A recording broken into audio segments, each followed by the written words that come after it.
A series of diss tracks from hip-hop's two biggest stars, Drake and Kendrick Lamar, has animated the most high-profile rap beef in a generation, drawing global attention and an avalanche of online discussion and dissection.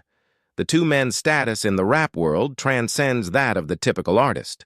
Drake owns a record label and has collaborated with the Toronto Raptors and Nike, while Lamar was the first rapper to win a Pulitzer Prize for his level of artistry and produced an award-winning record for the Marvel film Black Panther. That these two powerhouses would have such a public and angry spat has fascinated not just hip-hop fans but others around the globe, particularly as Drake and Lamar are castigating each other lyrically at such a sudden and blistering pace. The rap rivals have released 9 solo diss tracks aimed at one another in fewer than 4 weeks. But there are other collaborations and songs produced by other artists that stretch back to Drake and North Carolina rapper J. Cole's collaboration on the track First Person Shooter in October 2023. How times change. In the early days of rap, you might only catch diss tracks on a copied cassette from an in-the-know radio station, or by seeing a performance at a club. Lamar and Drake's supercharged rap beef made it clear that this has now changed forever. I think when you look at this battle, it is going to surpass every other battle because of how it was able to cross over to pop culture so quickly, said Carl Lamar, Billboard's deputy director of R&B and hip-hop. Even in the recent past, audiences might have had to wait months to hear a feud play out.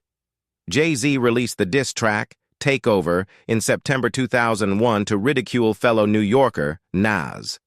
It took his target 3 months to reply on Ether. At one time, releasing a diss was an element of performative competition within the hip-hop community. It was used to claim a hip-hop throne, often by rappers who were trying to grow their platform at a local level and to hustle for another show or record contract. Audiences, in turn, would have to put in work to follow if a rap beef progressed past a night at the club, Bill Stepney, a former executive at Def Jam Records, recalled. When he was coming up in New York City in the 1980s, Mr. Stepney said fans would capture diss tracks on tape, and those who were interested were lucky to get a version that could be listened to. They were often copied hundreds of times from one cassette to another, each iteration decreasing the sound quality until the track was hardly audible. Mr. Stepney said he worked hard to obtain a prized cassette of Roxanne Shante, a female rapper who helped popularize the diss track at 14 years old in New York. She led a series of well-known rap feuds and rivalries called the Roxanne Wars in the 1980s. The immediacy with which artists are now able to release songs directly on social media, even before they hit digital streaming platforms, means the two rappers can speak directly to each other and to their audiences. Their fans can also then react and respond in real time, and it can rapidly be picked up by popular culture.